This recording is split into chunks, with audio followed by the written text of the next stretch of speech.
Revisão, capítulo 13, capítulo 15, nono ano, a redemocratização da América Latina. A América Latina vai sofrer uma grande influência norte-americana, ou seja, vai ter uma pressão norte-americana após a eleição de Jimmy Carter para presidente dos Estados Unidos. Ele vai fazer uma grande pressão nos países da América Latina em relação à questão da visão ditatorial.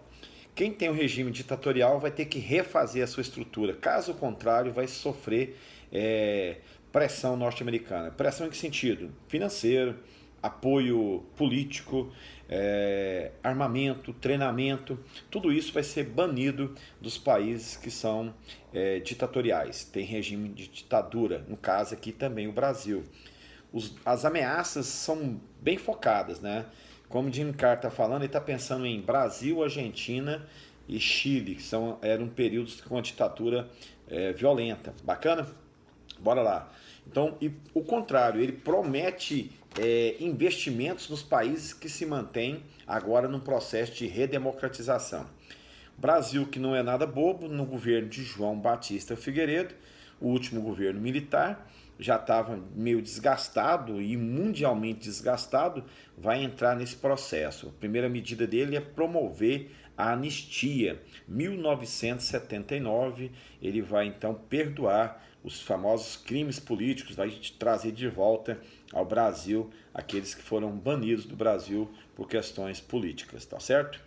A primeira medida do Figueiredo, além da anistia, vai trazer a visão pluripartidarista de novo, ou seja, no Brasil agora vai poder ter vários partidos políticos, não mais aquela questão da Arena e do MDB, ok? No caso, era um partido oposição e um partido militar. Agora a gente vai votar o pluripartidarismo, vários partidos, e nessa onda nasce aqui o PT, nessa onda vai nascer partidos de esquerda como o PT do B, principalmente sindicatos paulistas ali, né? Por isso que o PT é muito forte em São Paulo, os sindicatos são muito fortes, as indústrias são mais fortes em São Paulo, os sindicalizados na indústria, então, vão se organizar politicamente e vai nascer, então, partidos de esquerda, e aqui nasce a política do Lula, né? Ele vai nascer nesse sistema de esquerda dos partidos políticos do ABC paulista. Tá, nasce Lula, nasce os políticos,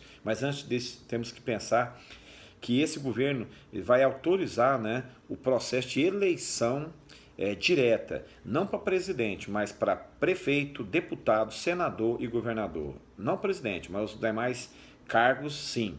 Então Figueiredo, revisando, vai trazer de volta a visão de vários partidos, vai deixar a criação de novos partidos que eram considerados ilegais, vai autorizar a eleição direta para prefeito, deputado, senadores e governadores, não para presidente.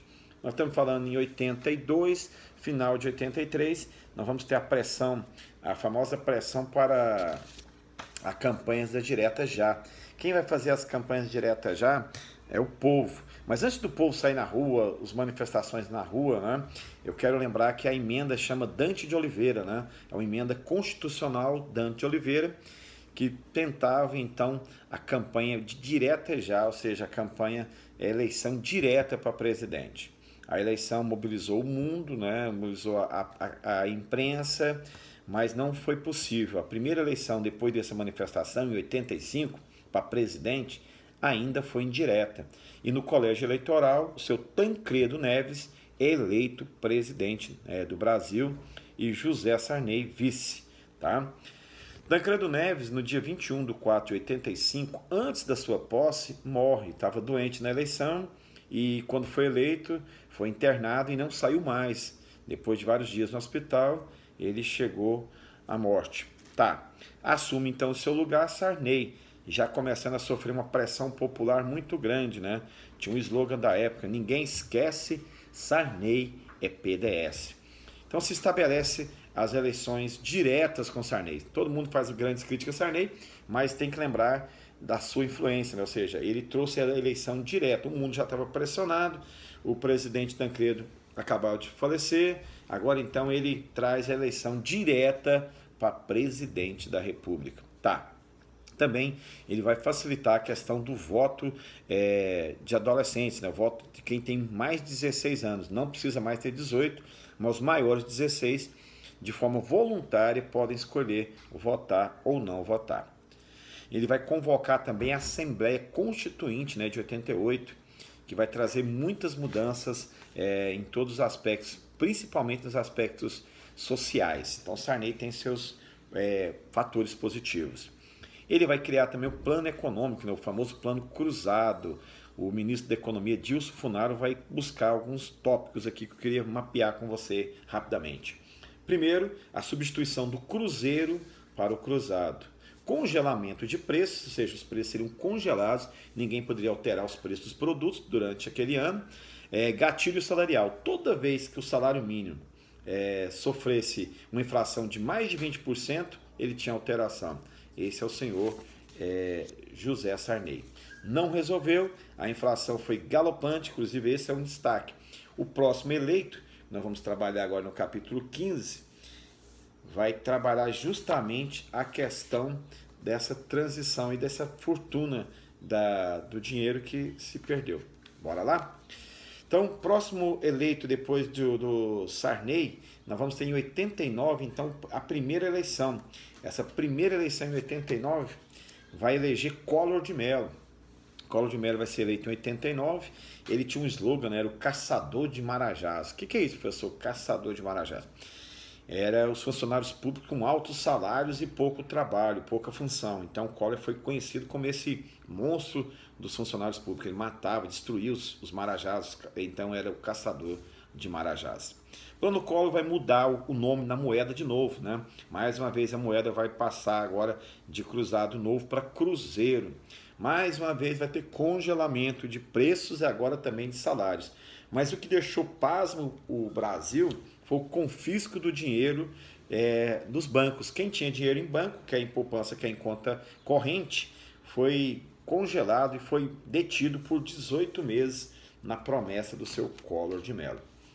Em 92, depois de mandato do Collor, nos seus primeiros momentos, ele vai ser acusado de corrupção pelo próprio irmão.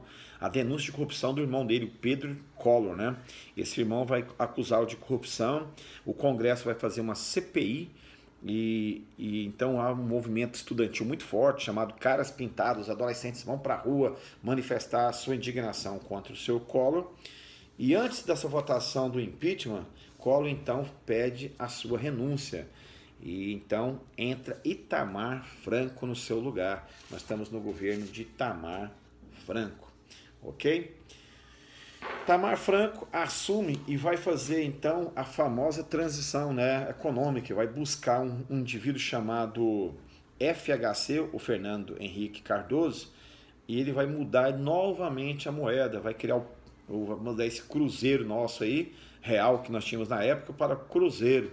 E depois de feito isso, a economia se estabilizou, conseguiu baixar a inflação e ele então, com um milagre econômico, o dólar chegou a equivaler ao mesmo real, um dólar. Então ele conseguiu super eleição, foi eleito, derrotou Lula. Lula foi candidato contra Collor, agora contra FHC, 2 vezes contra FHC.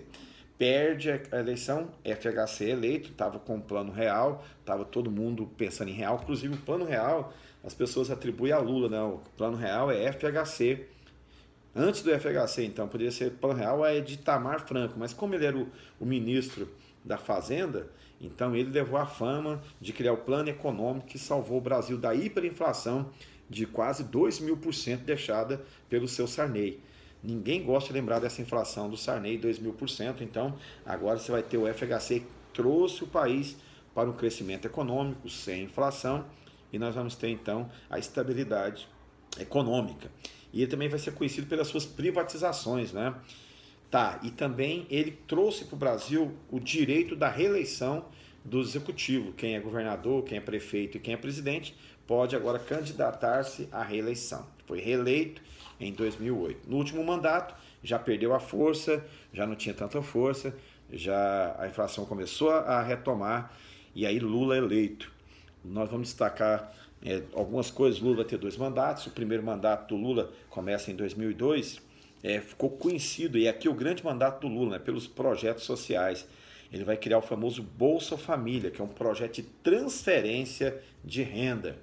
É o mesmo que a gente tem hoje aí nessa pandemia, esse problema de transferência de renda, é o mesmo projeto que Lula tinha feito, criado, né, o Bolsa Família. Então quem mantém o filho na escola, quem faz o processo de vacinação das crianças, recebe então a transferência de renda. Isso fez de Lula um cara super popular, e vai também criar um projeto social, Bolsa Família, o Fome Zero, que vai transferir renda, e isso vai trazer para Lula um grande apoio popular e vai trazê-lo de novo à presidência no segundo mandato de Lula.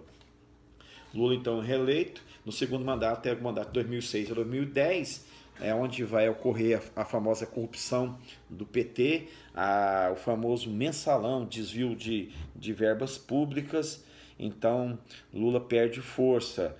Mas mesmo assim, com essa acusação de corrupção, ele ainda consegue eleger a presidente Dilma, não é?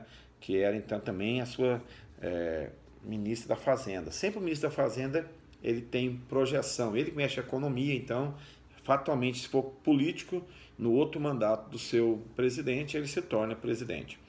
Vai ter também o processo do PAC, né, aceleração econômica. O Lula vai gastar bilhões, cerca de 500 bilhões em obras públicas, né? Vai fazer também um período de crescimento econômico, o país retoma o crescimento, e isso mantém Lula até o governo Dilma, e mantém Dilma também no primeiro mandato, perdendo só o seu impeachment no segundo mandato.